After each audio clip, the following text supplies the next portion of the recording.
So, did you think that Trinket was my first bad OC? That I didn't have someone I consider to be much worse? Oh boy, do I have a treat for you. Previously, I mentioned that one of my other fandoms I drew a lot of fan art for as a kid was Naruto. Naruto was my second anime obsession, the first being Yu-Gi-Oh! And I remember watching it every Wednesday as the series aired in English in the US. To say I was hooked instantly is an understatement. Naruto became my whole personality after that first episode. And it was all me and my friends at school wanted to talk about. And boy, did we ever. But for me, unlike them, I dove headfirst into the fandom side. Looking up fan art, reading fan fictions, watching YouTube compilations, AMVs, and meme videos before memes were a thing. And during this process, I learned about OCs. Now, before this, I was young and dumb, and when I saw people's OCs, I seriously thought that they were actual characters from the series that I just didn't know about yet. I wasn't the brightest child. Anyway, that's when I decided to make my own. Because I loved Naruto so much, I wanted to put myself into the series. And I did. My first OC was just me. Same name and everything. I sadly don't have the original drawing anymore, but here's a very general recreation of the idea. But after that, I wanted to make a character that seemed like they actually fit into the Naruto universe. And the outcome was very bad. So, I present to you Tanika Miniko. Yes, I had no idea how to look up actual Japanese names and just made up one that sounded Japanese. While collecting the images for this video, I remembered that she had 2 plot lines that I would daydream about, and eventually scrapped one and created a new character for it and focused Tanika on her main story. And what was that story? Honestly, I'm not too sure. Looking back over the information I included on the pictures I posted, and snippets of fanfiction I wrote, it seems that she was a ninja from Kirigakure, the Mist Village, that went rogue because her 2 cousins died during their Genin graduation exam. Alright, now let me explain something to you about how this makes no sense. Based on her age, 19 originally, the Mist Village would have already outlawed the Genin exit exam practice they used to have. I think I was deep into the Mist Escort saga of the series, where Team 7 escorts a bridge builder to the Mist Village, and they encounter Zabuza and Haku. In a flashback, Kakashi mentions the old Mist practice where students graduating to Genin had to pair up and fight to the death to graduate, and Zabuza just killed all the other kids. It is specified that Zabuza is the reason the Mist Village quit this practice, and since Tanika is younger than him, she wouldn't have had to take this style of test, nor would her cousins.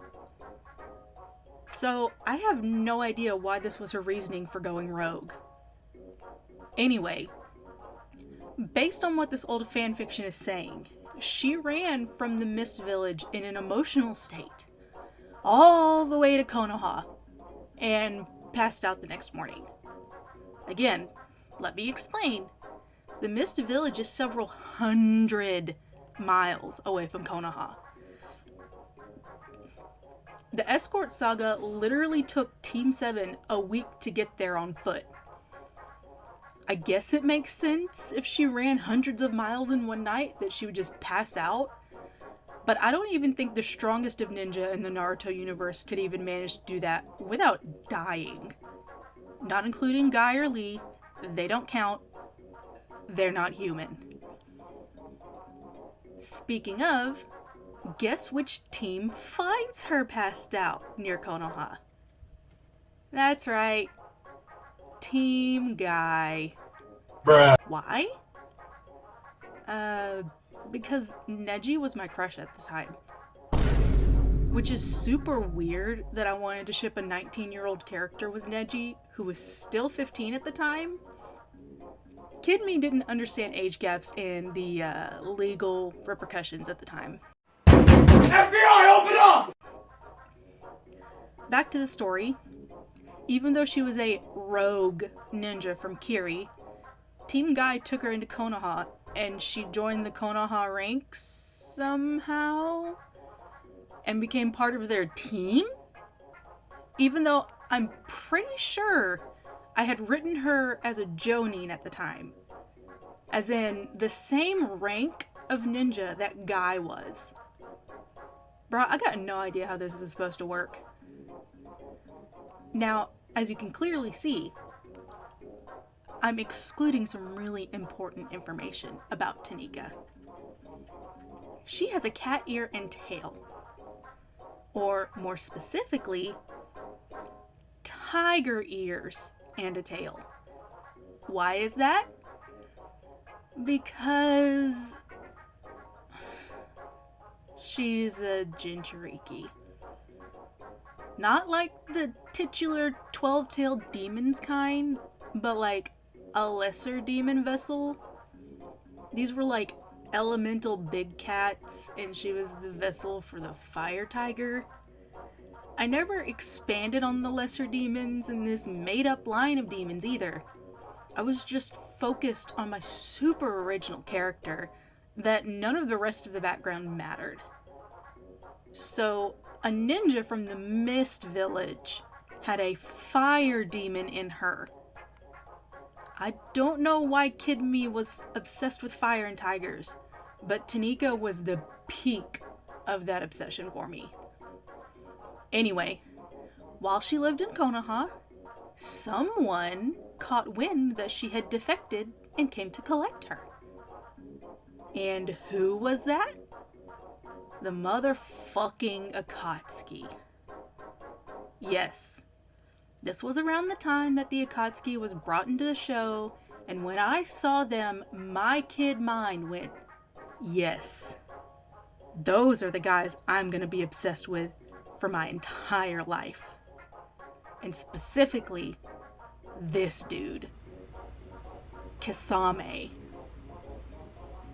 As you can tell by my pin name, Kisame became the center of my universe.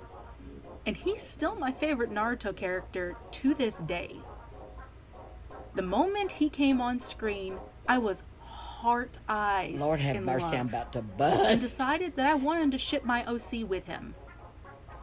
And since Tanika had defected to Konoha and was a powerful Jinchuriki, of course the Akatsuki had to send Kisame and Itachi out to capture her and bring her back.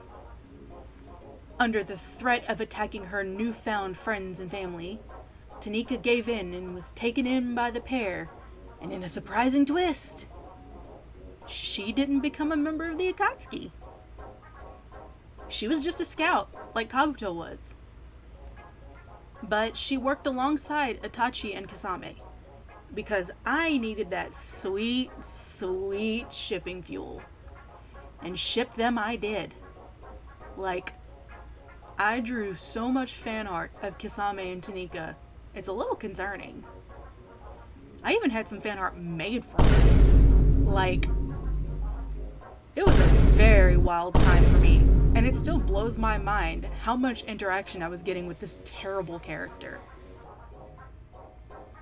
And as much as I would love to continue going on about this character's backstory and all of the shipping art I did for her and all of the fan fiction and then the redesigns, this video's already been pretty long, and it's just the introduction to the character. So keep an eye out for whenever I do part 2. And if you like this video, leave a comment, give me that thumbs up, maybe even give me a follow, and you'll get to see the continuation of Tanika Miniko. Thanks for watching. Bye.